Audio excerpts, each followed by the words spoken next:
Hello, hello. So this is about losing my shit at Vipassana or during a Vipassana and then finding it. So this, I'm gonna read you out from a blog I wrote a while ago, and I'll add commentary and things maybe I missed or are not clear. Last April, during sabbatical, this is April 2017 or 16, 2016, I did a 10-day Vipassana or silent meditation retreat in Thailand in the Swa Mok temple. And the funny thing is what it comes to our mind when we are not talking, where we are completely silent. For example, you start noticing and even fixating on these small details. I started getting super annoyed when I saw that people were filling up their water bottles, but letting the top touch the tap, because that's how from previous experience, that's how people give diarrhea to each other in a small close community.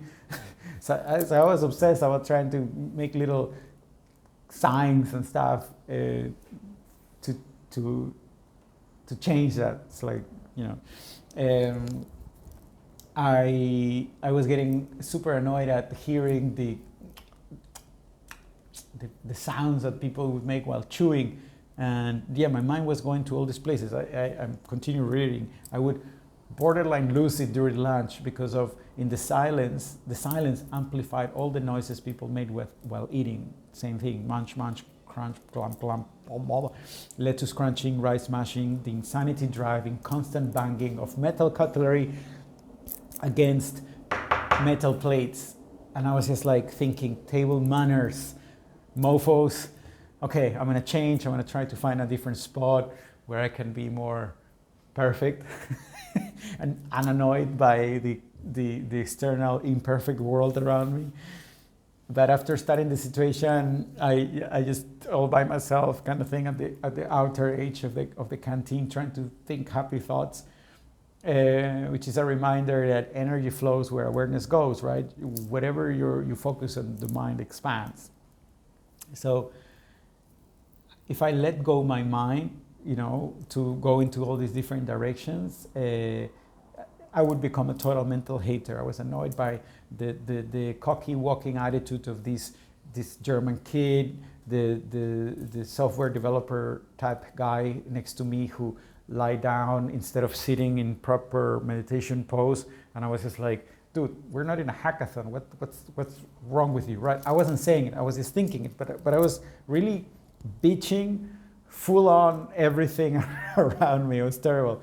The guy behind me who was breathing but super loud, like in Ujjayi, like or something. And I was like, dude, what part of noble silence you didn't get, right? Because we're supposed to kind of like maintain, us to ourselves kind of thing. So, and I was just like, yeah, we get it. You do yoga, right? You know pranayama, whatever, but psst, please quiet. So like that, I was just like everything annoyed at the people, the concert of people coughing on the other side of the room, and so on. So my dying hyena neighbor who woke up like and then smashed the door open and closing every time he would come in at 5 a.m. It's like, shave head, one dreadlock. Why bother? Like seriously, I was just bitching about every single thing. Everything annoyed me.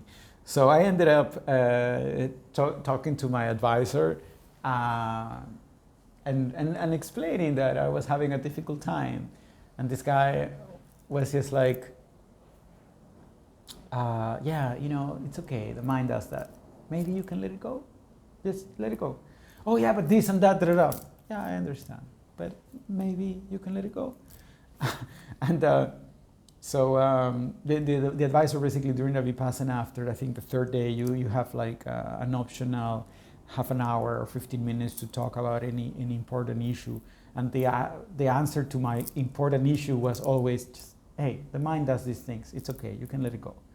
And so they always gently smiled and told me that it's okay and maybe to consider letting it go.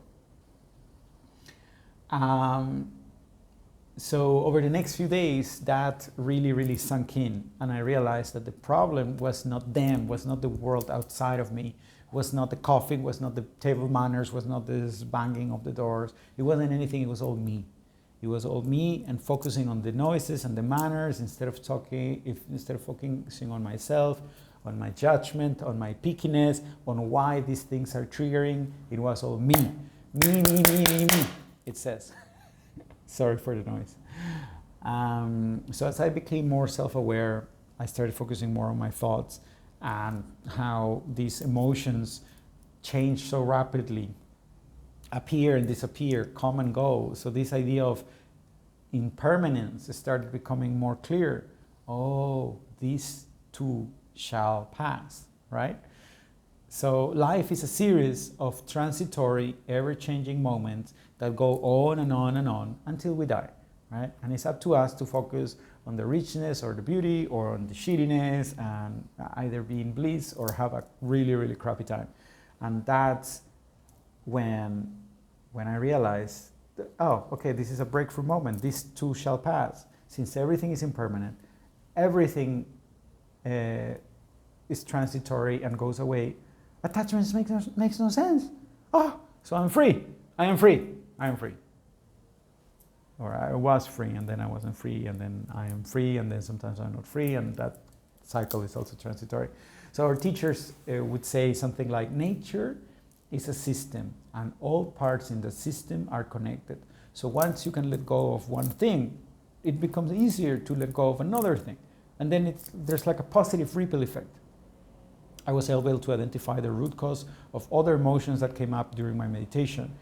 Anger, sadness, sorrow, from things that happened that I didn't say, I should have done this, whatever. It doesn't matter. It doesn't matter. Everything is impermanent.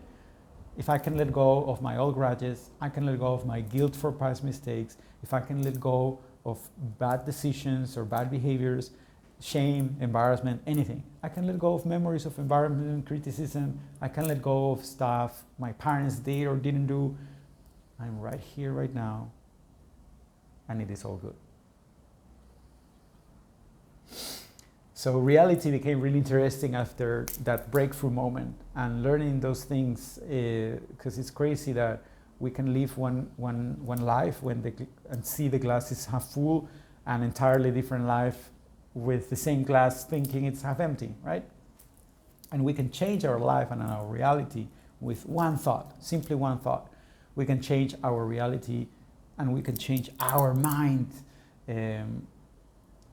So I'm remembering the teacher saying, when in silence, our minds focus on these things and it's normal. And actually our minds can focus on all sorts of things all the time, right? We have the reticular activation system that filters the amount of information, and we can program it, and this is a little bit of how the law of attraction works, is by focusing on what is important to us and not on random stuff. So since Vipassana, when negative thoughts and mental chatter started flowing, something started helping me make it stop. I guess that memory, that realization, and my inner voice reminded me that energy flows where awareness goes, or awareness goes where there's energy. And that I'm right here, right now, the power of as it is also, right? It's now, but also the way it is. It's not now, but that annoys me. It's now, and it's perfect the way it is. So suddenly I had this shift, this repatterning, and suddenly the things that were super annoying stopped being so annoying, and I was more at peace with me, with myself, with the moment. And that's how I lost my shit, and then I found it. So if you're curious about a Vipassana experience, do it. It's only 10 days. The world is going to be the same when you come back, but you will not be. So that's the cool thing. All right, That's my time. Much love. I hope you like it. If you want to read the piece, do visit the link below. And soon I'm actually want to revisit this Vipassana experience because there was a lot more that I learned that I would like to share. All right. Bye.